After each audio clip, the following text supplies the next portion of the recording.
ஆதியாகமம் 25ஆம் அதிகாரம் 5-6 வசனங்கள். ஆதியாகமம் 25:5-6 வசனங்கள். ஆபிரகாமுடைய 14வது பயணம். நம்ம இதை கடந்த முறை கவனித்தோம். ஜேர்னி ஆஃப் லோன்லினஸ், தனிமையின் பயணம். இந்த பயணத்துக்கு பேர் தனிமையின் பயணம். சாராள் இல்லாமல் ஆபிரகாம் செய்கிற 2வது தனிமை பயணம். இதுவரைக்கும் நாம் 14 இதோடு சேர்த்து 14 பயணங்களை கவனிக்கிறோம். இதில் முதல் 12 பயணங்களில் ஆபிரகாம் எங்கே போனாலும் கூட சாராள் இருந்திருக்காங்க. ஆனால் அவள் மரித்த போது மாத்திரம்தான் அந்த கண்ணீரின் பயணத்தில் கூட அவள் இல்லை. அடுத்தது இப்போது கண்ணீரின் பயணத்தை தாண்டி என்ன பண்ணுறாரு? தனிமையாக அவர் கடந்து வருகிறார். அவர் ஹெப்ரோனில் சாராளை அடக்கம் பண்ணினார். இப்போ அவர் எங்கே இருக்கிறாரு? தென் தேசத்தில் இருக்கிறார். உங்களுக்கு ஞாபகம், தென் தேசம் என்றால் ஞாபகம் இருக்குதா? ஆதியாகமம் 24, ஆதியாகமம் 24:62 வாசிங்க. ஆதியாகமம் 24:62. ஆதியாகமம் 24:62. ஈசாக்கு தென் தேசத்தில் குடியிருந்தான். ஈசாக்கு தென் தேசத்தில் குடியிருந்தான். அப்பொழுது அவன் லகாய்ரோயி எனப்பட்ட துறவின் வழியாய் புறப்பட்டு வந்தான். போதுமா. இந்த தென் தேசம் என்பது பெயர்சபாவுக்கும் சீன் வனாந்தரத்துக்கும் இடைப்பட்ட பகுதி. ஸோ பெயர்சபா இந்த பகுதினா, இதுக்கு அடுத்தது இதுதான் அந்த நெகேவ். இதுக்கப்புறம் சீன் வனாந்திரம். இது சீன் வனாந்திரம், இது பெயர்ஷிபா, இதுதான் நெகேவ். அந்த தென் தேசம் போட்டிருக்குது, அது பெயர்சபாவுக்கும் சீன் வனாந்திரத்துக்கும் இடைப்பட்ட பகுதி. அந்த நெகேவ் என்பதற்கு நான் ஏற்கனவே சொல்லியிருக்கேன் அவங்களுக்கு. நெகேவ் என்றால் பாலைவனம் என்ற அர்த்தம். நெகேவ் என்றாலே இந்த வார்த்தைக்கு என்ன அர்த்தம்? பாலைவனம். என்ன ஒரு காரியத்தை நம்ம இதில் கற்றுக்கொள்ளணும்னா, ஒரு தகப்பன் என்ன தவறு செய்கிறானோ அதே தவறு ஒரு பிள்ளைக்கும் செய்வதற்கு வாய்ப்பு உண்டாகிறது. ஆபிரகாம் ஆதியாகமம் 12ஆம் அதிகாரம் 9-10 வாசிங்க. ஆதியாகமம் 12:9-10 வசனங்கள். அதன் பின் ஆபிரகாம் புறப்பட்டு தெற்கே பிரயாணம் பண்ணி கொண்டு போனான். தெற்கே அல்ல, தென் தேசத்தை நோக்கி பிரயாணம் பண்ணி கொண்டு போனார்.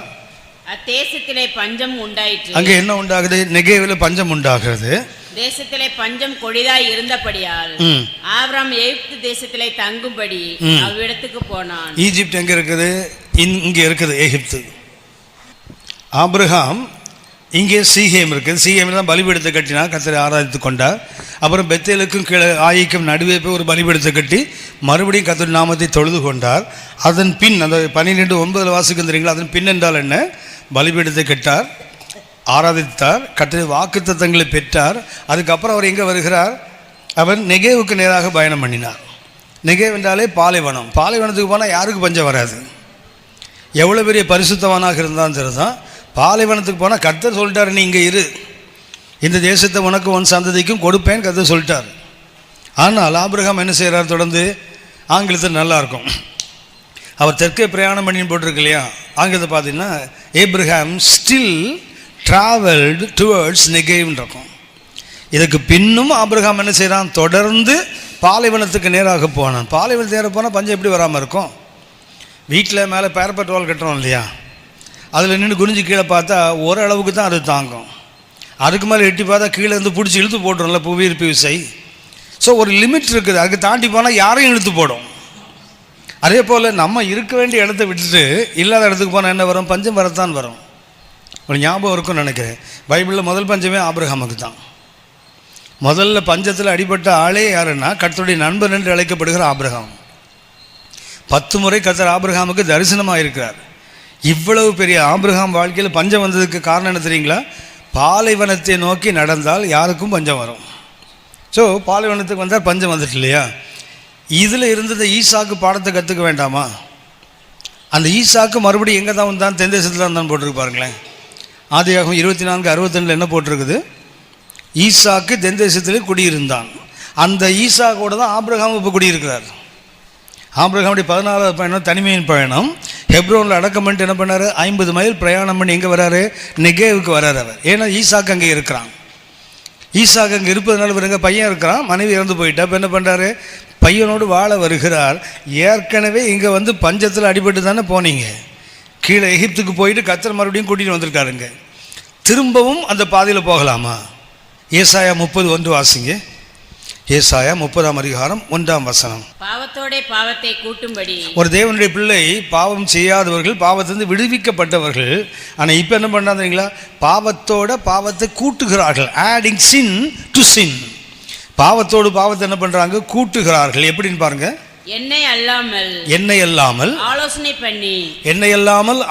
பண்ணி என் ஆவியை அல்லாமல் தங்களை மூடிக்கொள்ள பார்க்கிறவர்களும் என் வாக்கை கேளாமல் பார்வோனின் பலத்தினாலே பலக்கவும். எங்க போறாங்க? எகிப்துக்கு போறான். பார்வோனுடைய பலத்திலே பலப்படவும், எகிப்தின் நிழலிலே ஒதுங்கவும் வேண்டும் என்று எகிப்துக்கு போகிறவர்களுமாகிய முரட்டாட்டமுள்ள புத்திரருக்கு ஐயோ. புத்திரன் தான், ஆனா யாரு? கீழ்ப்படியாத புத்திரன். முரட்டாட்டம் என்றால் டிஸ்ஒபீடியன்ஸ். முரட்டாட்டம் உள்ள புத்திரனுக்கு ஐயோ. ஏன்? என்னை இல்லாமல் ஆலோசனை பண்ணி என்ன பண்ணுறான்? பாவத்தோட பாவம் நம்ம எப்போ கூட்டுறோம் தெரியுங்களா? ஒரு பிரச்சனை வரும்போது தேவனை அல்லாமல் நாம் சுய பலத்தின் மேலே, மனித பலத்தின் மேலே, அவங்க உதவி செய்கிறேன்னு சொன்னாங்க, இவங்க ஹெல்ப் பண்ணுறேன்னு சொன்னாங்க, என்ன பண்ணுறோம்? நமது பலத்தில் ஒன்றை செய்யும்போது என்ன ஆகும் அப்படின்னா பாவத்தோடு பாவத்தை கூட்டுகிறோம். கர்த்தர் சொல்கிற அவனுக்கு என்ன? ஐயோ. 31 ஏசாயா 31:1 வாசிங்க. சகாயம் அடையும்படி இஸ்ரவேலுடைய பரிசுத்தரை நோக்காமலும். நல்ல காலம். சகாயம் அடையும்படி சகாய மாதாவை நோக்கி போறான்னு சொல்லாம இருந்தார் பாருங்க. சகாயம் அடையும்படிக்கு என்னை இல்லாமல் கர்த்தரை தேடாமலும் எகிப்துக்கு போய் குதிரைகள் மேல் நம்பிக்கை வைத்து ரதங்கள் அநேகமாய் இருப்பதினால் அவைகளை நாடி குதிரை வீரர் மகா பலசாலிகளாய் இருப்பதினால் அவர்களை நம்பி கொண்டிருக்கிறவர்களுக்கு ஐயோ. திரும்ப கர்த்தர் சொல்றாரு, எங்க போகாத? எகிப்துக்கு போகாத. உன் ஞாபகம் இருக்கும், கர்த்தர் இஸ்ரவேலுக்கு ராஜா வேணும்னா ஒரு நாள் உனக்கு தோணும்னா என்ன பண்ணு? உன் சகோதரில் ஒருவன் தான் ராஜாவாகணும். ரெண்டாவது என்ன பண்ணக்கூடாது? மறுபடியும் ஜனங்களை எகிப்துக்கு அனுப்பக்கூடாது. இஸ்ரவேலில் ஒருவன் ராஜாவாக வந்தால் அவன் என்ன செய்யக்கூடாது? அநேக மனைவிகளை தனக்கு படைக்கக்கூடாது. ஒன்று, நிறைய மனைவிகளை திருமணம் பண்ணக்கூடாது. ரெண்டாவது என்ன பண்ணக்கூடாது? அவர்கள் எகிப்துக்கு மறுபடியும் ஆள் அனுப்பக்கூடாது. ஆனால் சாலமோன் ஆட்சிக்கு வந்து என்ன பண்ணா தெரியுங்களா? எகிப்திலிருந்து குதிரைகளை வாங்கினானா. இப்போ ஏசாயா 31 வாசித்தோம். குதிரைகள் அதிகமாக இருப்பதனால அந்த பலத்தை நம்பி கர்த்தருடைய பலத்தை விட்டு விட்டானா. பணம் இருக்கு இல்லையா? உங்களுக்கு தெரியும், தேவனுக்கு எதிரான தெய்வம்னு இயேசு சொன்ன வார்த்தை பணம் தான். அமைதியாயிட்டீங்க இல்லை? இயேசு அவருக்கு எதிரான சாமி கடவுள்னு சொன்னது யாருன்னா பணத்தை தான் சொன்னார். லூக்கா 16:13 வாசிங்க. லூக்கா 16:13. லூக்கா 16:13. எந்த ஊழியக்காரனும் 2 எஜமான்களுக்கு ஊழியம் செய்யக்கூடாது. ஒருவனை பகைத்து மற்றவனை சிநேகிப்பான், அல்லது ஒருவனை பற்றி கொண்டு மற்றவனை அசட்டை பண்ணுவான். தேவனுக்கும் உலக பொருளுக்கும் ஊழியம் செய்ய உங்களாலே கூடாது என்றார். 2 எஜமான்ல ஒருத்தர் யாரு? தேவன். இன்னொரு எஜமான் யாரு? உலக பொருள் போட்டிருக்கு இல்லையா? அதுக்கு மூலமுள்ள வார்த்தை என்ன? மேமோன். தேவனுக்கும் உலக பொருளுக்கும் உங்களால் ஊழியம் செய்ய முடியாதுன்னு சொன்னார் இல்லையா? அந்த உலக பொருள் என்பதுக்கு பயன்படுத்துகின்ற கிரேக்க வார்த்தை மேமோன். மேமோன் என்றால் நம்ம ஊரில் லக்ஷ்மின்னு சொல்கிறோம் இல்லையா, பணத்துக்கு கடவுள். அதுபோல் கிரேக்கர்களுக்கு பணத்துக்கு கடவுள் இதை பேர் தான். அப்படின்னா இயேசு தனக்கு எதிராக இன்னொரு தேவன் என்று சொன்னது யாருன்னா பணத்தை தான். இன்றைக்கி சபைகள் எல்லாம் அசைச்சு கொண்டிருப்பது இந்த பணம் தான். 2 பேருக்கும் ஊழியம் செய்யக்கூடாதுன்னு சொன்னார். நம்மளால் என்ன கற்றுக்கிட்டான்னா இயேசுநாதர் பேரை சொல்லி அதுக்கும் ஊழியம் செய்ய கற்றுக்கிட்டான். ஏசு என்ன சொன்னார்? முடியாதுன்னு சொல்லலை, கூடாதுன்னாரு. அதாவது 2க்கும் ஊழியம் செய்யாதேன்னாரு. நமக்கு முடியுமே. ஏசுநாதர் பேரை சொல்லிட்டு என்ன பண்ணுவோம்? பணத்துக்கு ஊழியம் செய்வோம்ல. நியாயாதிபதிகள் 17-18 பார்த்தீங்கன்னா பெத்லகேமில் உள்ள ஒரு லேவியன் எங்கே வருகிறானவன்? எப்பிராயிம் மலைதேசத்துக்கு வருகிறான்.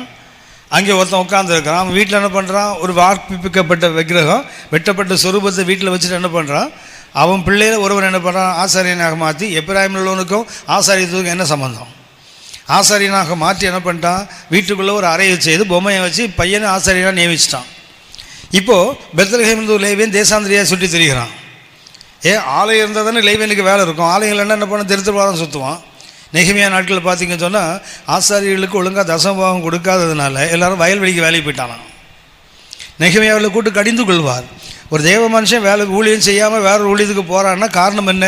நீ ஒழுங்காக அவனுக்கு கொடுத்துருந்தா அவன் அந்த வேலைக்கு போகிறான். இன்றைக்கி அநேக ஊழியர்கள் பார்ட் டைம் ஜாப் நிறைய பண்ணுறாங்கல்ல. ஓட்ட உடசல் காரை வாங்கி தட்டி பெயிண்ட் அடித்து அதை விற்கிற ஆள் இருக்குது. ரியல் எஸ்டேட் வேலை பார்க்குற ஆள் இருக்குது, பாஸ்டர்ஸ் இருக்காங்க. அதுபோல் வீடு வாடகைக்கு வாங்குறது, வீட்டு விற்கிறது, அதாவது புரோக்கரேஜ் என்னெல்லாம் அத்தனையும் செய்யலாம். இது பத்தாதுன்னு பையன் பொண்ணு மேட்ச் ஃபிக்ஸிங், அதில் தசமபாகமா, எதுலன்னா வாங்குற டவுரியில் தசமபாகமா. தசமபாகம் வாங்குறதே கேவலம், அது ஒரு சமுதாய கொடுமை. ஆமாம், அதில் என்ன பண்ணுறான், 10ல் 1 பங்கு இவன் கேட்குறான் தசமபாகம். நான் வாங்கி கொடுத்தேன்ல, எனக்கு தசமபாகம் கொடு. அப்படி ஏன் அப்படி போகிறான்னா காரணம் என்ன தெரியுங்களா? தேவ மனிதனை கனம் பண்ணி அவனுக்கு கொண்டு காணிக்கை கொடுத்துருந்தா அவன் எங்கே போயிருக்க மாட்டான், நெகமையாக கடிந்து கொள்வார். அவங்க வயல்வெளிக்கு ஓடி போனதுக்கு காரணம் என்ன? ஆலயம் ஒழுங்காக இல்லை, ஆலயத்தை காணிக்கை ஒழுங்காக வரல, பண்டக சாலை ஒன்றும் இல்லை. அப்போ என்ன, எத்தனை நாள் பட்னியாக இருப்பான்? வெளியே ஓடித்தான் போவான். அதுதான் கர்த்தர் சொல்கிறது பாருங்களேன். 2 பேருக்கு ஒன்றால் ஊழியம் செய்ய முடியாது. ஒருவர் யார்? கர்த்தர். இன்னொருத்தர் யார்? பணம், மாமன். இன்னும் சொல்ல போனால் நம்ம ஊரில் லக்ஷ்மின்னு சொல்லணும் பார்த்தீங்களா, செல்வ கடவுள். அதே போல் கிரேக்கனுக்கு செல்வ கடவுள் மேமோன் தான். அப்போ இயேசு கடவுளுக்கு எதிரானதுன்னு ஒரு சக்தியை சொன்னால் பொருள் ஆசை தான். இது இல்லாத கிறிஸ்தவர்களையும் கிறிஸ்தவ ஊழியர்களையும் பார்ப்பது குதிரை கொம்பு.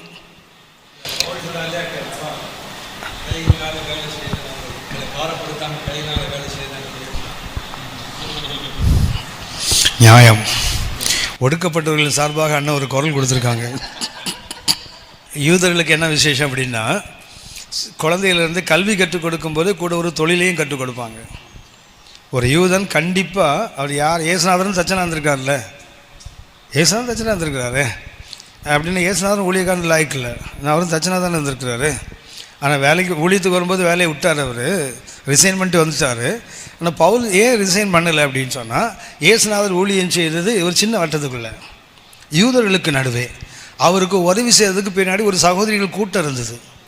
தங்கள் பொருள்களால் என்ன பண்ணாங்க, தங்கள் ஆஸ்திகளால் ஊழியம் செய்த ஒரு டீம் இருந்தது. பவுல் அப்படி இல்லை, முழு உலகத்துக்கும் போகிறன்னு சொல்ல போனால் கர்த்தரை அறியாத ஜனங்கள் அங்கே போயிட்டு காணிக்க வாங்கினா அது பிச்சையாக மாறிடும். இயேசு யூதர்களுக்கு நடுவே ஊழியம் செய்தார். அது மாத்திரமல்ல, அவர்களுக்கு யோவானால் சூசனெல்லாம் இருந்தாங்க, ஏரோதின் காரியேசுவின் மனைவிலாம் இருந்தாங்க. என்ன ஆஸ்திகளால் அவருக்கு ஊழியம் செய்தாங்க. இயேசுநாதருக்கு போய் என்ன செய்ய வேண்டாம், திருப்பியும் இழைக்க வேண்டியதில்லை. ஏன்னா பெண்கள் இருக்கிறாங்க, அரண்மனை பொக்கிஷதாரில் உள்ள மனைவிலாம் இருக்கிறாங்க. என்ன பண்ணுறாங்க, அவங்க செல்வங்களால் அவருக்கு அதனால தான் இயேசு காணிக்க வாங்கலை, இயேசு பண்ணலை. ஆனால் பவுலுக்கு அப்படி இல்லை. அவர் என்ன செய்யணும்னு சொன்னால், புரிதான ஊர், பழக்கம் இல்லை, அது போன ஊரில் போனோன்னா காணியை கொடுத்துருவானா? அப்போ என்ன பண்ணணும், இவர் ஒர்க் பண்ணி தான் ஆகணும்.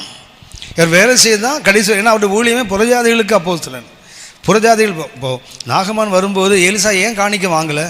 காணிக்க வாங்கிறது பாவமா என்ன? இல்லையே, ஒரு புறஜாதியாக ரட்சிக்கப்பட்டு வரான், அவன்கிட்ட சுகமானவன காசை கொடுத்தா வாங்கினா கூலியாக மாறிடும்ல அது.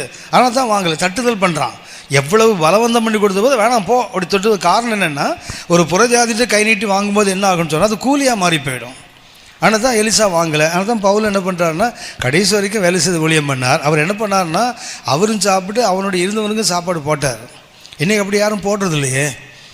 அவங்க வேலை செய்ய என்ன பண்ணுறான், அவன் பிள்ளைகளுக்கு அவன் குடும்பத்துக்கு எதுக்காவது சேர்த்து வைப்பாங்களே தவிர கூட இருக்க ஒரு விசுவாசிக்கு 10 ரூபா கொடுக்க மாட்டாங்கல்ல.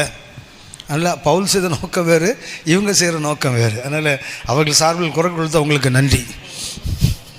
கவனிங்க, இப்போது ஆபிரகாம் நெகேவுக்கு போனார், பஞ்சம் வந்ததில்லை. அப்போ இதுலேருந்து என்ன கற்றுக்கொள்ளணும், ஈசாக்குக்கு தெரியணும். நம்மளும் நெகேவுக்கு போனால் என்ன வரும், பஞ்சம் வரும்னு தெரியும்ல. நீ ஏன் அங்கே வந்த?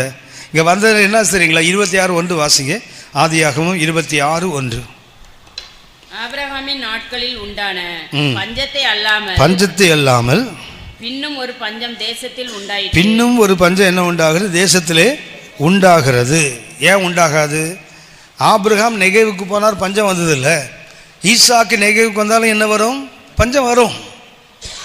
அது ரொம்ப அழகாக பாருங்க. ஆபிரகாமின் நாட்களில் உள்ள பஞ்சானத்தை அல்லாமல் ஈசாக்கு கத்தம் என்ன, ஆபிரகாமாக இருந்தாலும் சரி தான், ஈசாக்கா இருந்தாலும் சரி தான், நெகேவில் வந்தால் என்ன செய்யும், பஞ்சம் அவனை பிடிக்கும். இந்த இடத்துல வந்தால் கண்டிப்பாக பாலைவனத்தில் போயிட்டு பஞ்சம் வராத வேறு என்ன வரும்? ஆகவே என்னன்னா, அப்புறம் என்ன பண்ணார் பாருங்களேன், 2ஆம் வசனம் வாசிங்கம்மா. கர்த்தர் அவனுக்கு தரிசனமாகி, நெகேவில் கர்த்தர் ஈசாக்கு தரிசனமாகி, நீ எகிப்துக்கு போகாமல். அப்படின்னா இவருக்கு மைண்டுக்குள்ள என்ன வந்துட்டு, பஞ்சம் வந்தால் நம்ம அப்பா என்ன கற்றுக் கொடுத்துருக்காரு, எகிப்துக்கு ஓடு. ஸோ அந்த புத்தி யாருக்கு வருது பாருங்கள், பிள்ளைகளுக்கு அப்படியே வரும். பெற்றோருக்கு வருகிற சோதனை பிள்ளைகளுக்கு வரும். என்ன செய்யணும், பெற்றோர்கள் அவங்க அந்த சோதனையில் பாடத்தை கற்றுக்கொண்டு பின்னாடி வரவனுக்கு சொல்லணும், இப்படி என் வாழ்க்கையில் பாடுகள் வந்தது, சோதனை வந்தது, நான் அதை இப்படி மேற்கொண்டேன் என்று அவனுக்கு கற்றுக் கொடுக்க தான் அந்த சோதனை. ஆனால் என்னாச்சுன்னா அப்பாவும் விழுவார், பின்னாடி பிள்ளையும் விழுவான். ஸோ அதை தவிர தான் ஈசாக்கு செய்ய போகிறார். கர்த்தர் அவரை தடுக்கிறார், நீ எகிப்துக்கு போகாத, இந்த தேசத்திலே இரு, நான் அவன் என்ன செய்ய போகிறேன். ஏன்னா அவர் கேரார் தேசம் வந்துட்டார், நெகேவில் இல்லை, அங்கே தான் பெலிஸ்த தேசம் வந்துட்டான். கேரார் தேசத்துக்கு வந்து அங்கேருந்து எகிப்துக்கு போக ட்ரை பண்ணுறாரு. கர்த்தர் அங்கே ஸ்டாப் பண்ணிட்டார். என்ன சொல்கிறார், நீ இங்கே இரு, நான் உடனே ஆசீர்வதிப்பேன்னு சொன்னார் இல்லையா. அங்கே தான் ஈசாக்கு 100 மடங்கு ஆசீர்வதித்தார் கர்த்தர். பாலும் தேனும் ஓடுகிற தேசத்தில் இல்லை, சபிக்கப்பட்ட கேராரில் 100 மடங்கு ஆசீர்வதிக்க கூடுமானால் பாலும் தேனும் ஒன்று சொன்னார், 1000 மடங்கு ஆசீர்வதிப்பார். இன்றைக்கு இருப்பதை பார்க்கலாம் 1000 மடங்குன்னு தானே கர்த்தர் சொன்னார். அப்படின்னா தேவனுடைய திட்டம் நம்ம எந்த இடத்துல இருந்தாலும் கர்த்தரால் ஆசீர்வதிக்க முடியும். அதனால் இடத்த மாற்றிட்டா நிறைய பேர் இருக்காங்க, அடிக்கடி 2 தடவை 3 ஆக்சிடெண்ட் ஆகிட்ட வண்டி என்ன பண்ணுவாங்க, வண்டியை மாற்றிடணும், ராசி இல்லாத வண்டி, பாக்கெட்டில் துட்டு இல்லைன்னா பர்ஸ் ராசி இல்லைன்னு தூக்கி அடிச்சிடறோம்ல. வீட்டில் கொஞ்சம் பிரச்சனை வந்தால் வீடு சரியில்லை, வீட்டை ஜெபம் பண்ணி சொல்கிற ஆள்லாம் இருக்குது. இந்த வீட்டில் ஒரு தோஷம் இருக்குது, தோசை நீ போனால் அது போயிடணும்ல. வீட்டில் தோசை இருக்கும், விசுவாசி போனால் அது போயிடணும்ல. அது போகலைன்னா நீ தான் தோஷமான அழுப்போம் இல்லையா. தாம்பரம் ரயில்வே குவார்ட்டர்ஸில் ஒரு வீட்டில் ஒரு ஆங்கிலோ இண்டியன் ஃபேமிலி இருந்தாங்க, மெயின் ரோட்லேயே இருக்குது அது குவார்ட்டர்ஸில். ஒரு ஆங்கிலோ இண்டியன் ஃபேமிலி இருந்தது. அதில் ஒரு சின்ன பிள்ளை ஏதோ ஒரு பிரச்சனையில் தூக்கு போட்டு செத்து போச்சு. அந்த வீடு வெக்கேட் பண்ணிட்டு போயிட்டாங்க, அந்த ஃபேமிலி வேற எங்கேயும் போயிட்டாங்க. அந்த வீட்டில் எந்த ரயில்வே ஸ்டாஃபும் வந்தான்னா 2 நாளில் ஓடிடுறான். அங்கே பேய் தொல்லை இருக்குது, பிசாசு தொல்லை இருக்குது, கல் எடுத்து அடிக்குது, ஒரே சத்தம். அந்த பக்கத்து வீட்டு இந்த பக்கத்து வீட்டில் உள்ளவங்க பயந்துட்டு வயது நெருப்பு கட்டி உட்காந்துருப்பான். அப்படி ஒரு வீடு கேரளாவில் இருந்து, சொர்ணூர் எங்கேயாவது ஒரு இடத்துல இருந்து ஒரு பிரதர் ரயில்வேயில் ஒர்க் பண்ணுறவர், ரயில்வே கார்டு ட்ரான்ஸ்ஃபர் ஆகி தாம்பரத்துக்கு வந்தார். ஐபிசி சபையை சார்ந்தவர், மனைவி, எல்லாம் குட்டி குட்டி பிள்ளைங்க, பெரிய பிள்ளைங்க தான் ஒரு 10 வயசு இருக்கும். அதுக்கப்புறம் 2 பொம்பளை பிள்ளைங்க, 2 பையன், 5 பிள்ளைகள் அவருக்கு. இந்த 5 பிள்ளைகளே அந்த சிஸ்டர் அவரும் வந்தாங்க. வந்தபோது இந்த வீட்டை அவனுக்கு அலாட் பண்ணான். எல்லோரும் வந்து சொன்னாங்க, அங்கே வந்து பேய் இருக்குது, அங்கே சூசைட் பண்ணியிருக்காங்க, இங்கே தான் தூக்கு போட்டது, இந்த பீமில் தான் தூக்கு போட்டது, குழந்தையெல்லாம் வச்சுருக்கீங்க, போகாதீங்க, பிள்ளைங்க செத்து போயிடும். அவன் சொன்னான், இங்கே தான் இருக்கணும், அதான் கர்த்தருக்கு மகிமை வந்து உட்காந்துட்டான்ல. பேயாவது பூதமாகுது, அந்த ஏரியாவில் நடமாடல பேய். அப்புறம் அப்படின்னா பேய் வெளியே இல்லை, உள்ளே இருக்குது பேய், வெளியே இல்லை. என்னென்னா கர்த்தருக்கு மகிமை எங்கள் சபைக்கு தான் வந்தாங்க. ஏன்னா ஐபிஎஸ்ங்க பாஸ்டர் வந்து கேரளாவில் அடிக்கடி ஊழியத்துக்கு போகிறதுனால அவருக்கு நல்ல பழக்கம் இருந்தது. இவர் வரும்போது என்ன பண்ணான்னா, பாஸ்டர் வீட்டில் வந்து ஜெபம் பண்ணுங்க, சபையாக போய் கூடி ஒரு நாள் சோத்திரம் பண்ணி ஜெபம் பண்ணிட்டு வந்தோம், அவ்வளோதான். அந்த குடும்பம் கடைந்த பிள்ளைகள் ஒவ்வொருத்தரும் வளர்ந்து திருமணமாகி போனாங்க. அந்த வீட்டில் இருந்து ஒருத்தர் கூட நஷ்டப்படலை, இன்றைக்கி சொந்த வீட்டில் இருக்காங்க. அவங்க நல்ல கவனித்துக் கொள்ளுங்கள். வீட்டை மாற்றிட்டா ஆசீர்வாதம் வரும்னா அது மாதிரி மடத்தனம் வர ஒன்றுமே இல்லை. அப்போ ஏசுனா செத்து போன இயேசுவை நாம் ஆராதிக்கிறோம். எந்த இடம் சரியில்லையோ அந்த இடத்துல நாம் போனால் அது சரியானா தானே நாம் சரியான ஆளுன்னு அர்த்தம். ஐயோ அங்கே தோஷம் இருந்தால் ஏன்னா நான் போனால் சரியாகணும். என் நண்பர் ஒருவருக்கு கண்வெளி, அவருக்கு என்னை ரொம்ப வெறுப்பேற்றுவார். ஒரு நாள் என்ன பண்ணாலும் நான் அப்படி உட்காந்துருக்கேன், பக்கத்தில் வந்து உட்காந்தார். வழக்கமாக எதில் உட்காந்துட்டு பயங்கரமாக ஆஃபீஸில் கூட ஒர்க் பண்ணார். பயங்கரமாக என்னை வெறுப்பேற்றுவார். நான் அமைதியாக பார்த்துட்டே இருப்பேன். அவனை என்ன பண்ணால் ஒரு நாள் பக்கத்தில் வந்து உட்காந்து நான் இப்படி உட்காந்துருக்கேன், அவரு இப்படியே உட்காந்துருக்காரு. என்னப்பா ஜெய்சங்கர் இப்படி உட்காந்துருக்கிற, எதில் உட்காருவியன்னு கேட்டேன். உன் நல்லது தாயா அங்கே உட்காந்துருக்குறேன், என் நல்லதுக்கு நீ எதில் உட்காந்தா என்ன ஆகும் சொன்னால் கேளியா, உன் நல்லது தான் அங்கே உட்காந்துருக்கேன். அப்போ தான் திரும்பி பார்த்தா கண்ணில் கருப்பு கண்ணாடி போட்டிருக்காரு, கண்ணில் அவருக்கு மெட்ராஸ் ஐயா அவருக்கு.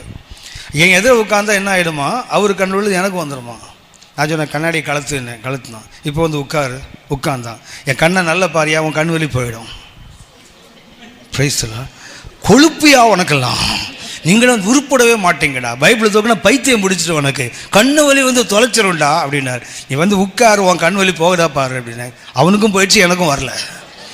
ஏன்னா இந்த இடத்த மாற்றிட்டா, ஊரை மாற்றிட்டா, ஆளை மாற்றிட்டா, வேலையை மாற்றிட்டா, எதையும் மாற்றக்கூடாது, நம்ம மாற்றணும். மாற்ற வேண்டியது நம்மளை தான்.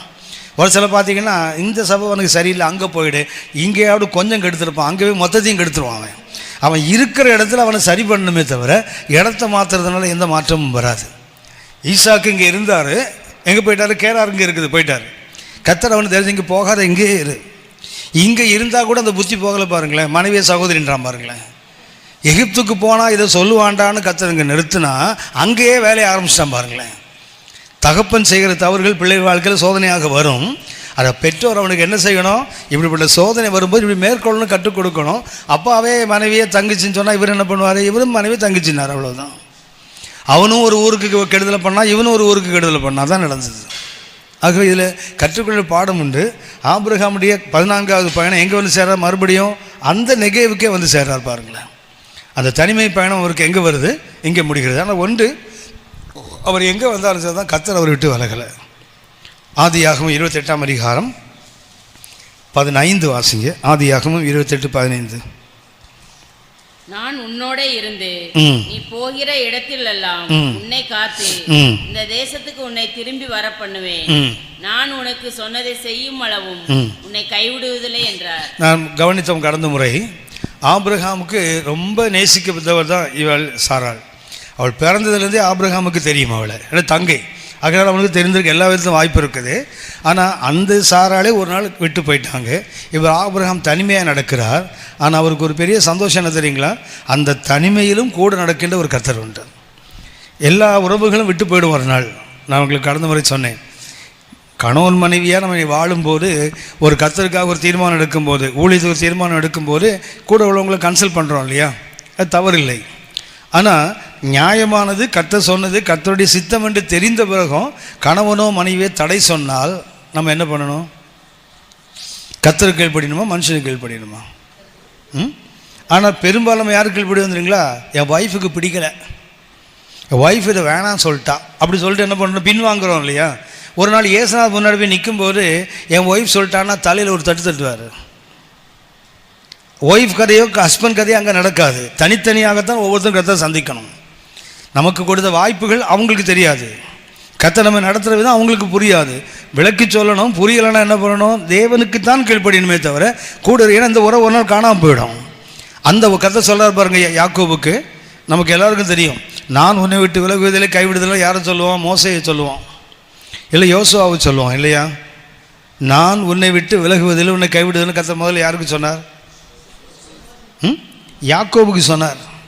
யாருக்கு சொல்லக்கூடாது அவனுக்கு சொல்லியிருக்கா பாருங்களேன். யாக்கோபின் வழி என்ன வழி? திருட்டு வழி, கிறுக்கு வழி, முறுக்கு வழி, எல்லா வழியும் அவன் வழி தான். ஒரு வழி கூட நேரம் நடக்க மாட்டான். ஆனால் அவன் வழிகள் எல்லாவற்றிலும் அவனோட கூட கர்த்தர் இருந்தாராம் பாருங்களேன். முதலாக கர்த்தர் நான் ஒன்று விலக மாட்டேன்னு சொன்னது யாருக்குன்னா யாக்கோபுக்கு தான். எதுக்கு? உன்னை குறித்து நான் சொன்னது நிறைவேறும் வரை. இந்த பகல் வெளியில் ஒன்று நீங்களும் புரிந்து கொள்ள வேண்டும். கர்த்தர் உங்களை குறித்து என்னை குறித்து ஒரு திட்டம் வைத்திருக்கிறார். அந்த திட்டத்தை நாம் சரியாக புரிந்து கொண்டோன்னு வச்சுங்களேன், நிச்சயமாக மரண பயம் இல்லாமல் வாழலாம். ஏன்னா இந்த காரியம் நிறைவேற வரைக்கும் கர்த்தர் என்ன எடுக்க மாட்டார். ஆமென். நம்மை குறித்து கர்த்தர் ஒரு திட்டம் வைத்திருக்கிறார். அந்த திட்டம் நிறைவேறும் வரை யாரும் நம்ம அசைக்க முடியாது. மரணத்துக்கும் பாதாளத்துக்கும் திறவுகள் யார்கிட்ட இருக்குது? கர்த்தர்கிட்ட இருக்குது. ஒரு வியாதி வந்தால் நம்ம செத்துருவோமா? கர்த்தர் சாவியை போட்டு திறந்தால் தான் சாவோம். கர்த்தர் சாவியை போட்டு திறந்துட்டா நோய் வராமலே செத்து போயிடுவோம். நல்லா கவனித்துக் கொள்ளுங்கள். நோய் வந்தாலும் தாக மாட்டான். ஏன்? கர்த்தருடைய நேரம் வராமல், அவருடைய சாவி போட்டு திறக்கலன்னா. அதே போல் தேவன் சாவியை போட்டு திறந்துட்டா நோயே வேண்டாம். இப்போ தான் உட்காந்தாரு, தண்ணி கேட்டார், கொண்டு வரதுக்குள்ள 3ஆம் வானம் தாண்டிட்டார், அவ்வளோதான் கதை. ஏனென்றால் நம்மை குறித்த தேவ திட்டத்தை நிறைவேற்றும் வரை கர்த்தர் நம்மை விட்டு விலக மாட்டார். இன்னொரு வசனத்தை சுட்டி காட்டுகிறேன். 1 நாளாகமம் 28:20 வாசிங்க. 1 நாளாகமம் 28ஆம் அதிகாரம் 20ஆம் வசனம். தாவீது தன் குமாரனாகிய சாலமோனை நோக்கி நீ பலம் கொண்டு தைரியமாய் இருந்து இதை நடப்பி நீ பயப்படாமலும் கலங்காமலும் இரு. தேவனாகிய கர்த்தர் என்னும் என் தேவன் உன்னோட இருப்பார். கர்த்தருடைய ஆலயத்தை கட்டுகிறதற்கு அடுத்த சகல கிரியைகளையும் நீ முடித்து தீரும் மட்டும் அவர் உன்னை விட்டு விலகவும் மாட்டார், உன்னை கைவிடவும் மாட்டார். எவ்வளவு அழகா தாவீது சொல்லிக் கொடுக்க மகனுக்கு சொல்றான் பாருங்க. உன்னை குறித்து கர்த்தர் ஒரு திட்டம் இருக்குது. அவருடைய ஆலயத்தை கட்டி எழுப்ப வேண்டும். அந்த வேலை முடிகிற வரைக்கும் என்ன செய்ய மாட்டார்? என் தேவனாகிய கர்த்தர் உன்னோடு இருப்பார், உன்னை விட்டு விலக மாட்டார் உன்னை. அப்படின்னா யாக்கோபுக்கு சொல்லவே சாலமோனுக்கு சொல்ல முடியுமா? அந்த சாலமோனுக்கும் சொல்லி இருக்கிறார். என்ன சொல்கிறாரு? நீ இந்த ஆலயத்தை கட்டி தீரு மட்டும். அப்படின்னா அவனுக்கு தேவன் கொடுத்த உத்தரவாதம் என்ன? உங்களை குறித்து என்னை குறித்து தேவனுக்கு திட்டமும் அதுதான். நம்மை கொண்டு கர்த்தர் ஒரு ஊழியத்தை செய்யணும், நம்மை கொண்டு ஒரு பகுதியில் ஒரு பெரிய எழுப்புதலை உண்டாக்கணும், நம்மை கொண்டு ஒரு ராஜ்யத்தை விரிவாக்கணும்னு கர்த்தர் திட்டம் வைத்திருக்கிறார். அந்த திட்டம் முடிகிற வரைக்கும் அவர் நம்மை விட்டு ஒரு நாள் விலக மாட்டார். இன்னொரு வசனம் சுட்டி காட்டுகிறார். 2 தீமோத்தேயு 4ஆம் அதிகாரம் 2 தீமோத்தேயு 4ஆம் அதிகாரம் 16 முதல் 18 வரை. முதல் விசை உத்தரவு சொல்ல நிற்கையில் ஒருவனும் என்னோடு கூட இருக்கவில்லை. எல்லாரும் என்னை கைவிட்டார்கள். அந்த குற்றம் அவர்கள் மேல் சுமராது இருப்பதாக கர்த்தரோ எனக்கு துணையாக நின்று என்னாலே பிரசங்கம் நிறைவேறுகிறதற்காகவும். நல்ல கவனிங்க, முதல்ல என்ன பர்பஸ்?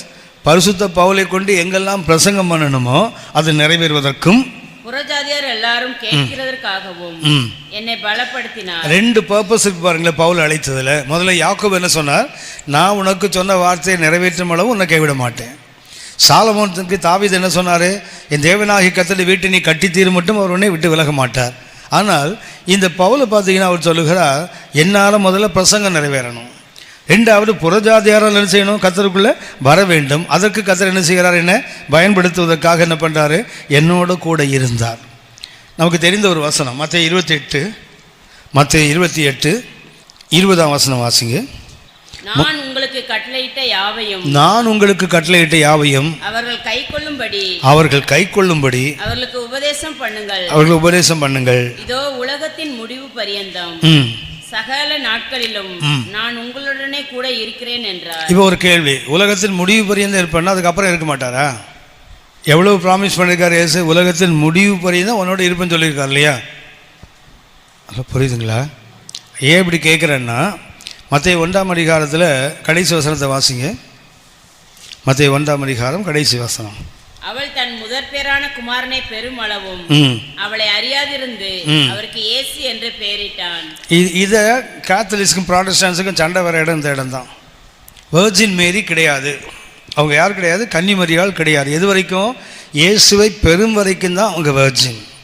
அதுக்கப்புறம் என்னாச்சு? அந்த வசனம் போட்டிருக்கு இல்லையா? அவள் தன் முதல் பேரான குமாரனை பெரும் வரை யோசிப்பு அவளை அறியாதிருந்து அவருக்கு இயேசு என்று பெயரிட்டான். ப்ராட்டஸ்டன்ட் டீச்சிங் என்ன? அதுவரை அறியாமல் இருந்தார் என்றால் அதுக்கப்புறம் அவர் அறிந்தார். புரியுதுங்களா? இந்த வசனம் எப்படி போட்டிருக்குது?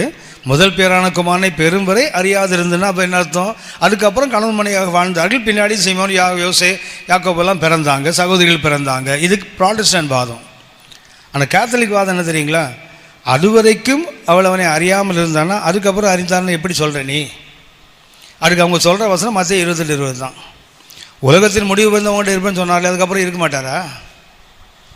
புரியுதுங்களா? இருப்பார்ல. அது மாதிரி தான் அறிய மாட்டார்னா கடைசி வரைக்கும் அறியலை. இந்த மத்தேயு 1ஆம் அதிகாரம் கடைசி வசனத்தை அவங்க எதை கொண்டு வருவாங்க இல்லை? மத்தேயு 28:20 கொண்டு வருவாங்க. அதில் போட்டிருக்க இயேசு சொன்னார் உலகத்தின் முடிவு வரைக்கும் இருப்பேன்னா அதுக்கப்புறம் இருக்க மாட்டாருன்னு சொல்கிறீங்களா? இருப்பார்ல. அதே மாதிரி முதல் பேரான குமாரனை பெரும் வரை அறியாது இருந்தானா அதுக்கப்புறம் அறியாமல் தான் இருந்தார். நீ அதை ஏற்றுக்கிறல்ல, அப்போ இதை ஏற்றுக்கணும்ல. ஆமாவா? அதுக்கு பதில் சொல்லுங்களேன். இருந்தாங்க. அது யோசிப்புக்கு வேற மனைவி இருந்தா அவன் பிள்ளைங்க.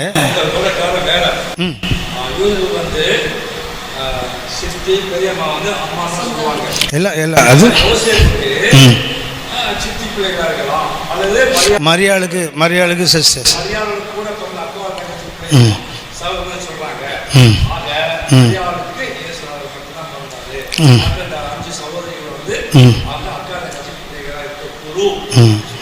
இதுதாவது பரவாயில்ல, இது பரவாயில்ல. யோசேப்பு வேறொரு மனைவி இருந்தா, மரியாள் இல்லாமல் இன்னொரு மனைவி இருந்தா, அவன் 3 பிள்ளைகள் தான். யாருன்னா ஹாஃப் பிரதேசம், அவருடைய யோசேப்போட இன்னொரு மனைவியோட பிள்ளைகள். அப்படி வாதம் பண்ணுறவங்க இருக்காங்க. வழக்கம் பாருங்களேன். இப்போது நியாயாதிபதிகள் 14ஆம் அதிகாரத்தில்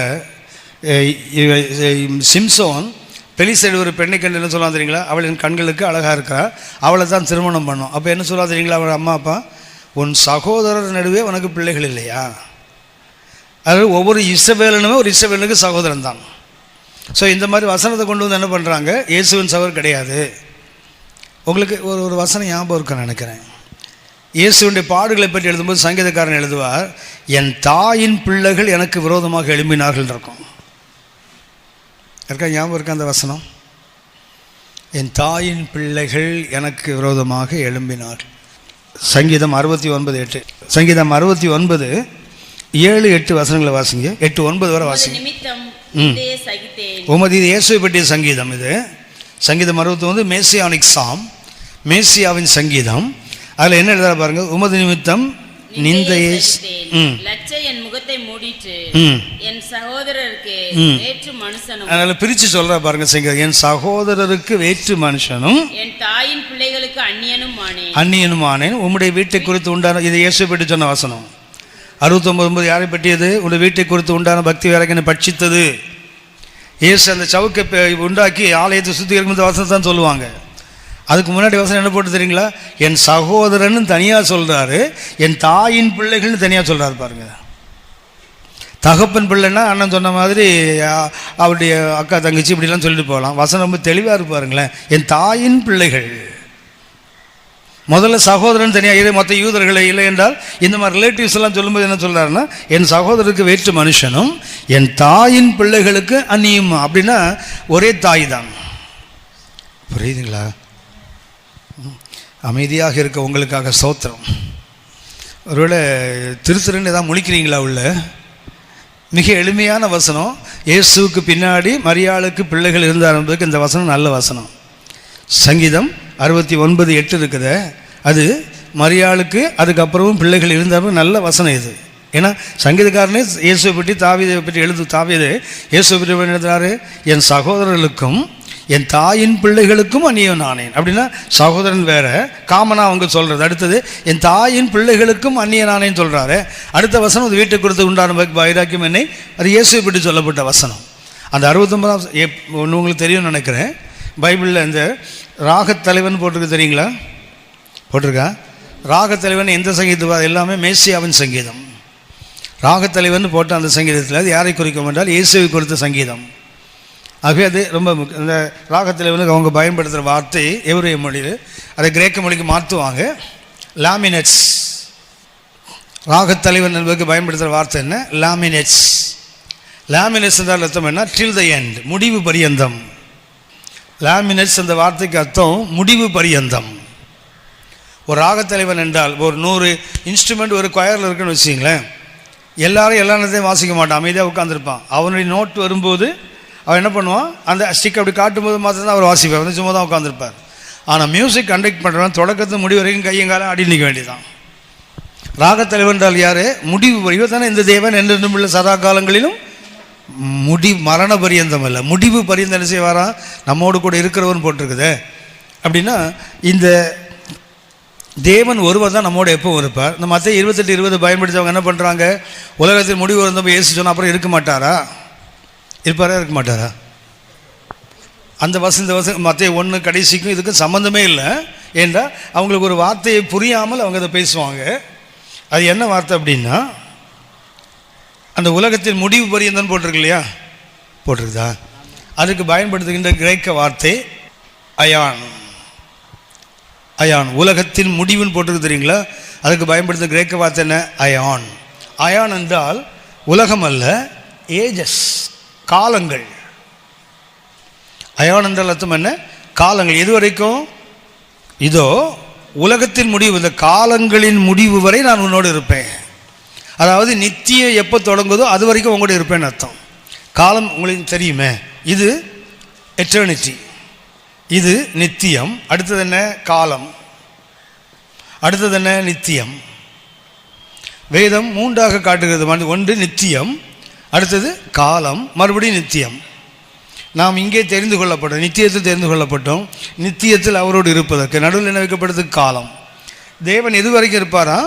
உலகத்தின் முடிவு வந்தது, அந்த காலம் முடிகிற வரைக்கும் அவர் கூட இருப்பார். அந்த மற்ற 28:20 இதோ உலகத்தின் முடிவு பரியந்தம்னு போட்டிருக்கு இல்லையா? இல்லை, உலகத்தின் காலத்தின் முடிவு பரியந்தம். அப்படின்னா நித்தியம் எப்போ தொடங்குமோ அது வரைக்கும், நித்தியத்தில் அவர் எப்போது நம்மோடு இருக்க போகிறவர். அதனால் பூமி உலகத்தின் முடிவு பரியந்தம் இல்லை, காலங்களின் முடிவு வரைக்கும் நான் உன்னோட இருப்பேன். அந்த அயான் என்ற வார்த்தைக்கு அர்த்தமாக தான் ஏஜஸ். ஏஜஸ் என்றால் காலங்கள், ஒவ்வொரு காலத்தையும் குறிப்பது. காலங்கள் முடிந்தால், அப்போ காலம் முடிந்தால் தான் நித்தியம் தொடங்கும். அதனால் மற்ற 28 இருப்பது போல் உலகத்தின் முடிவு பரியந்தம் அல்ல, காலங்களின் முடிவு வரை. அதனால் உலகத்தில் உள்ள எல்லா உறவுகள் என்ன ஆகும்னு சொன்னால் கொஞ்ச நாள் இருக்க அப்புறம் காணாமல் போயிடும். ஆனால் காலங்களின் முடிவு வரைக்கும் நம்மோடு இருக்க போகிறது கர்த்தர். காலத்துக்கு அப்புறம் நித்தியத்தில் நித்தியமாக நம்மோடு இருக்க போகிறவர். அதனால் நம்முடைய உறவு இன்றைக்கி யாரோடு இருக்கணும்? இயேசு உலகத்துக்கு வந்ததில் மிக முக்கியமான ஒரு நோக்கம். 1 கொரிந்தியர் 1:9 வாசிங்க. 1 கொரிந்தியர் 1:9 தம்முடைய குமாரனும் நம்முடைய கர்த்தருமாய் இருக்கிற இயேசு கிறிஸ்துவுடனே ஐக்கியமாய் இருப்பதற்கு உங்களை அழைத்த தேவன் உண்மை உள்ளவர். எதற்காக நம்மை அழைத்திருக்கிறார்? இயேசு கிறிஸ்துவோடு ஐக்கியப்படுவதற்கு நம்மை அழைத்திருக்கிறார். நாம் இன்றைக்கி தேவனுக்குள் தெரிந்து கொள்ளப்பட்டோன்னா ஒரே ஒரு காரணம்தான், தேவனுக்கோடு நீங்கள் தான் என்ன செய்யணும், ஐக்கியமாக இருக்க வேண்டும். அதற்காகத்தான் கர்த்தர் நம்மை அழைத்திருக்கிறார் என்று வேதம் சொல்லுது. அப்படின்னா உங்களை இணையும் தெரிந்த நோக்கமே அதுதான், மனுஷனோடு உறவு கொள்வதற்கல்ல. ஒன்று யோசிச்சு பாருங்கள், மனிதனுக்கு எவ்வளோ கிட்ட போகிறீங்களோ அவ்வளோ துன்பம் வரும். எந்த மனுஷனாக இருந்தாலும் சரி தான், ஒரு டிஸ்டன்ஸ் மெயின்டைன் பண்ணிங்கன்னா பிரச்சனை வராது. அப்படி ஒரு மாதிரி hello hi praise the Lord அப்படி போயிட்டு தான் பிரச்சனை இல்லை. யாரு கிட்ட போகிற மாதிரி தானே ஃப்ரிக்ஷன் அதிகமாக வரும். மனுஷனுக்கு கிட்ட போக போக பிரச்சனை அதிகமாகும், தேவனோடு கிட்ட போக போக பிரச்சனை குறையும். மனிதனோடு கிட்ட போக போக ஃப்ரிக்ஷன் அதிகமாகும், உராசல் அதிகமாகும். தேவனோடு கிட்ட போக போக அந்த உரசல் குறைஞ்சிக்கிட்டே வரும். அதனால் மனிதனை விட்டு கொஞ்சம் தள்ளி போக கற்றுக்கொள்வோம், தேவனோடு நம்ம இணைத்து கொள்ளணும். தேவனோடு இணைத்து கொண்டால் மனுஷனை டோட்டலாக விட்டு போயிட மாட்டோம். ஆனாலும் எந்த உறவு நமக்கு முக்கியங்கிறது நமக்கு தெளிவாக தெரிஞ்சிடும். ஆகவே நம்ம அழைத்ததுக்கு எது நோக்கம் என்னன்னு சொன்னால், அவரோடு ஐக்கியப்படத்தான். 1 கொரிந்தியர் 7:23 வாசிங்க. 1 கொரிந்தியர் 7:23. நீங்கள் கிரயத்துக்கு கொல்லப்பட்டீர்கள், நீங்கள் கிரயத்துக்கு கொல்லப்பட்டீர்கள், மனுஷருக்கு அடிமைகளாகாதீர்கள். என்ன ஆகக்கூடாது, கர்த்தர் விலை கொடுத்து நம்ம வாங்கி இருக்கிறாரு, மனுஷனுக்கு என்ன பண்ணக்கூடாது. ஒரு சில பார்த்தீங்கன்னா சொல்லுவாங்க, இவர்கிட்ட டேட் வாங்கணும்னா நீங்கள் அவரை பிடிச்சிங்கன்னா வாங்கிடலாம். ஏன்னா அது இல்லாத ஒரு வழி இருக்கியா, ப்ராப்பர் சேனலாம். இப்படி போனால் என்ன பண்ண முடியும், அவர்கிட்ட டேட்டு வாங்கிட்டுறாங்க. அதுக்கு அர்த்தம் என்னென்னா, அந்த ஊழியக்காரர் இந்த ஆளுக்கு அடிமைன்னு அர்த்தம். இவர் சொன்னால் அவர் கொடுத்துருவாருன்னா ஏதோ ஒரு விஷயம் இவரை பயன் பண்ணி வச்சுருக்கு, அவருக்கு இருக்கும். ஏதோ ஒன்று என்ன பண்ணுது, அவங்கள கட்டி வைத்திருக்கிறது என்று அர்த்தம். ஆகவே மனுஷனுக்கு எந்த காலத்திலும் அடிமை ஆகக்கூடாது. 2 பேதுரு 2 19 வாசிங்க. 2 பேதுரு 2:19. 2 பேதுரு 2:19. தாங்களே கேட்டுக்கு அடிமைகளாக இருந்தும் அவர்களுக்கு சுயாதீனத்தை வாக்குத்தத்தம் பண்ணுகிறார்கள். இவரே அடிமை, இவர் என்ன பண்றாராம், அடுத்தவங்களுக்கு சுதந்திரத்தை பற்றி பேசுறாரு. எதினால் ஒருவன் ஜெயிக்கப்பட்டிருக்கிறானோ அதற்கு அவன் அடிமைப்பட்டிருக்கிறானே. எது நம்மை வென்று விட்டாலும் நம்ம அதுக்கு அடிமைன்னு அர்த்தம். நம்மை வெல்லுவது இயேசுவாக மாத்திரம் இருக்க வேண்டும். இயேசுவாக மாத்திரம்தான் நமக்கு இருக்கணும், மற்றபடி நாம் வேறு எதுக்கும் அடிமைப்படக்கூடாது. அப்படின்னா என்ன அர்த்தம்னா, ஏதோ நம்ம வெற்றி பெற்றிருக்குதுன்னு அர்த்தம். ஒருவன் எதனால் வெல்லப்பட்டிருக்கிறானோ ஜெயிக்கப்பட்டிருக்கிறானோ அதற்கு அவன் அடிமை. அதனால் மனித உறவுகளுக்கு ஒரு காலத்திலும், அது மனைவியாக இருக்கட்டும், கணவனாக இருக்கட்டும், இல்லை ஒரு பாஸ்டராக இருக்கட்டும். சமீபத்தில் ஒரு இடத்துல ஒரு நிகழ்ச்சியை பார்த்து வருத்தமாக இருந்தது. திருமணம் ஆகிட்டு 2 பசங்க இருக்குது. ஆனால் அந்த அம்மாவுக்கு இயேசுநாதர் யாருன்னா அவங்க பாஸ்டர் மனைவியும் தான். பாஸ்டர் மனைவி என்ன சொல்கிறாங்களோ அதுதான். அந்த அம்மா சொல்லுவாங்க, வீட்டுக்காரர் அது அந்த அம்மாவோட கணவன் ஒரு ஊழியக்காரர், சபை வச்சிருக்காரு. ஆனால் அவங்கள முதல்ல நடத்துனாங்களே கிறிஸ்துவுக்குள்ளே, அந்த பாஸ்டர் சொல்கிறாரு, அவ சபைக்கு போகிற நம்ம சபைக்கு வானா அது அங்கே போகுது. ஒரு பாஸ்டரோட மனைவி 2 குழந்தைங்க இருக்குது. அவங்கள நடத்தின ஒரு பாஸ்டர் இருப்பார்லையே, அவங்க திருமணத்து முன்னாடி சபையில் இருந்தாங்க இல்லையா, அவங்க எந்த அளவுக்கு இவங்களை அடிமைப்படுத்தி வச்சுருக்காங்கன்னா, அந்த அம்மா சொல்லும், வீட்டுக்காரன் அவர் பாஸ்டர், அவன் சபைக்கு போகிற இங்கே வேணா அது போகுது. அப்போ அந்த சபை என்ன ஆகுன்னு யோசித்து பார்த்துருக்கீங்களா? பாஸ்டரோட மனைவி இன்னொரு சபைக்கு போகிறாங்கன்னா அந்த சபைக்கு எந்த அளவுக்கு மரியாதை இருக்கும். ஸோ மீட்கப்படாத மனைவினா வேறு, மீட்கப்பட்ட ஒரு மனைவி இன்னொரு சபைக்கு போகிறா, இவர் பிரசங்கம் பண்ணால் அது கேட்காது. நீ என்ன பிரசங்கம் பண்ணி பாச மாதிரி பண்ணுவியா அப்படின்னா, அடிமைப்படுத்தி வைக்கிற ஆவி இன்றைக்கி சபைகளுக்குள்ளே இருக்குது. நல்லா கவனித்து பார்த்தீங்கன்னா தெரியும். கணவன் மனைவி இருக்காங்கன்னு வச்சுங்களேன், சபையில் என்ன பண்ணுவாங்க தெரியுங்களா, மனைவிட்டு ஏதாவது ஒரு ஃப்ரிக்ஷன் வந்துட்டா கணவன்ட்டு ரொம்ப பேசுவாங்க. ரொம்ப அப்படியே இவர்கிட்ட அப்படியே குல்லா போடணும் போயிடக்கூடாதுல்ல வெளியே, இவர்கிட்ட குல்லா போட்டுட்டு இருப்பாங்க. அதுக்கு கடுப்பு ஏறும். என்ன வெறுக்கிறாங்க, ஒன்றை மாத்திரம் என்ன நேசிக்கிறாங்க, குடும்பத்தில் பிரச்சனை ரொம்ப ஈஸியாக டேக்கிள் பண்ணுவாங்க. ஸோ ஒரு 2 குடும்பம், ஒரே குடும்பத்தில் 2 ஃபேமிலி ஒரு சபையில் இருந்தால், அந்த 2 சபைக்குள்ளே 2 குடும்பத்துக்குள்ளே எப்படி முடிச்சு போட்டு அவன் மண்டையை உடைக்கலான்னு கற்றுக் கொடுக்குற வேலை இன்றைக்கி நம்ம சபைகளில் இருக்குது. வெல்லப்படுகிறார்கள். என்னாச்சுன்னா ஏதோ ஒன்றுக்கு அவங்க அடிமையாக இருக்கிறாங்க அவங்களுக்கு.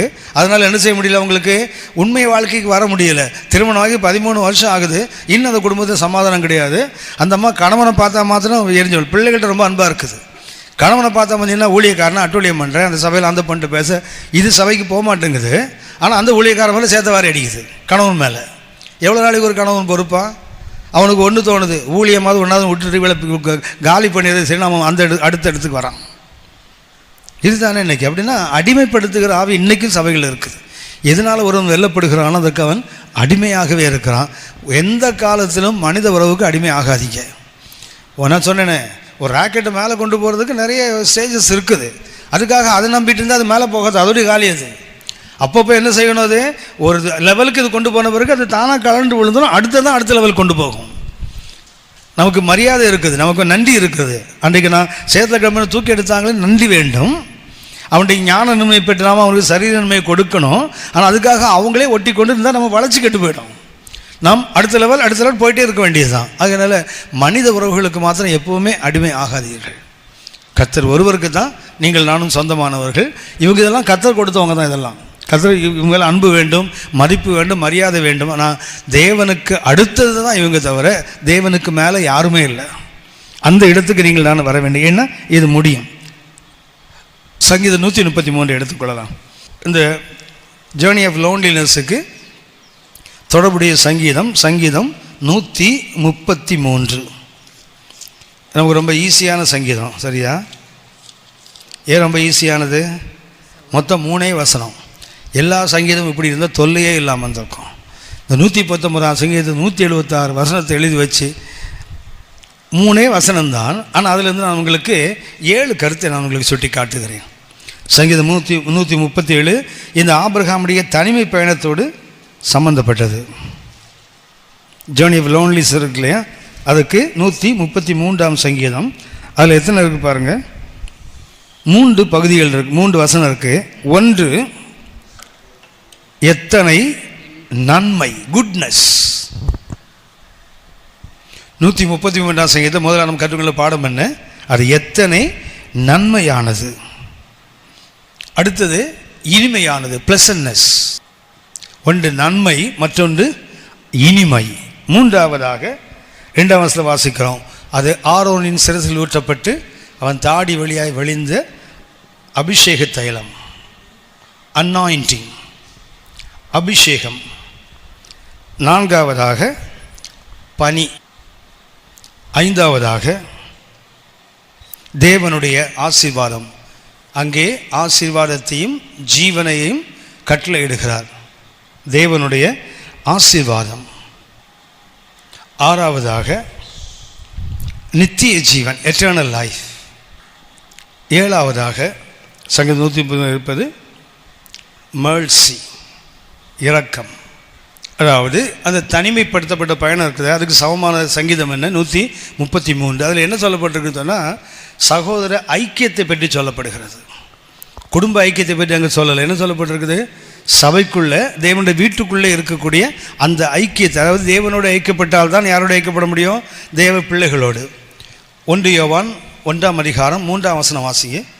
1 யோவான் 1ஆம் அதிகாரம் 3ஆம் வசனம். நீங்களும் எங்களோட ஐக்கியம் உள்ளவர் ஆகும்படி நாங்கள் கண்டும் கேட்டும் இருக்கிறதை உங்களுக்கும் அறிவிக்கிறோம். எங்களுடைய ஐக்கியம் பிதாவோடும் அவருடைய குமாரனாகிய இயேசு கிறிஸ்துவோடும் இருக்கிறது. அப்படின்னா பிதாவோடும் அவருடைய குமாரனோடும் ஐக்கியம் இருக்கிறவங்க தான் என்ன செய்ய முடியும், மற்றது 2 பிள்ளைகளோடு ஐக்கியப்பட முடியும். அந்த 1 யோவான் 1:3 என்ன சொல்ல தெரியுங்களா, நீங்களும் எங்களோட ஐக்கியம் உள்ளவர்கள் ஆகும்படிக்கு நான் இது உங்களுக்கு சொல்லுகிறேன். எங்கள் ஐக்கியம் யாரோடு இருக்குது, பிதாவோடு குமாரனாக இயேசுவோடும் இருக்கிறது என்றால் பிதாவோடும் அதற்கு தேவனோடு நமக்கு ஐக்கியம் சரியாக இருந்தால்தான் யாரோட ஐக்கியமாக இருக்க முடியும், மனிதனோடு ஐக்கியமாய் இருக்க முடியும். அதுதான் இந்த சங்கீதம் 133 நமக்கு கற்றுக் கொடுக்கிறது.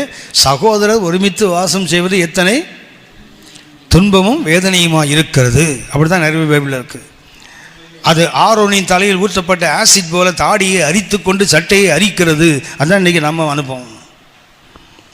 அங்கே சொல்லப்பட்டது உண்மையான, உங்களுக்கு தெரியுமே, எண்ணெய் என்றால் உடனே நமக்கு என்ன ஞாபகம் வரும், பைபிளில் என்னென்ன அபிஷேகம் தானே, ஆமாவா? ஆனால் அதுக்கு வேறு நிறைய அர்த்தம் இருக்குது. உபாகமம் 33:24 பார்த்தீங்கன்னா செழிப்பு என்ற அர்த்தம். உபாகமம் 33:24 ஆசே தன் கால்களை எண்ணெயிலே தோய்ப்பான். காலை எண்ணெயில் துவைக்கிறதுன்னா அபிஷேகம் சொல்லுவீங்களா? ஹலோ, காலை எண்ணெயில் துவைக்கிறது யாரும் அபிஷேகம் சொல்லுவாங்களா? சொல்ல முடியாது. ஏசாயா 61:3 வாசிக்கிறோம், ஆனந்த தைலம், ஆயில் ஆஃப் கிளாட்னஸ். அபிஷேகம் என்றால் என்னன்னா உடனே என்ன அபிஷேகம் அல்ல, அங்கே என்ன போட்டிருக்குது? ஆனந்தம். மற்ற 25:4 பார்த்தீங்கன்னா எண்ணெய் குறைஞ்சி போச்சு இல்லை, அது ஆயத்தம், அது அபிஷேகம் அல்ல, ஆயத்தம். 1 யோவான் 2ஆம் அதிகாரம் 20ஆம் வசனம் 27ஆம் வசனம். 1 யோவான் 2:20-27 இந்த ரெண்டையும் வாசித்து பார்த்தீங்கன்னா அங்கே இருப்பது ஆவியானவரால் கிடைக்கின்ற அனுபவங்கள், experience of the Holy Spirit, ஆவியினால் கிடைக்கின்ற அனுபவங்கள்.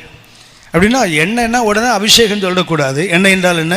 ஒன்று செழிப்பின் அடையாளம், உபாகம் 33:24. ஏசாயா 61:3 என்ன? ஆனந்தம், தேவன் கொடுக்கிற உச்சக்கட்ட சந்தோஷம். மூன்றாவதாக மற்ற 25:4 நாம் வாசிக்கிறோம், எண்ணெய் என்பது என்ன? ஆயத்தம். 1 யோவான் 2:20-27 வாசிக்கிறோம், ஆவியானவர் உண்டாகின்ற அனுபவங்கள்.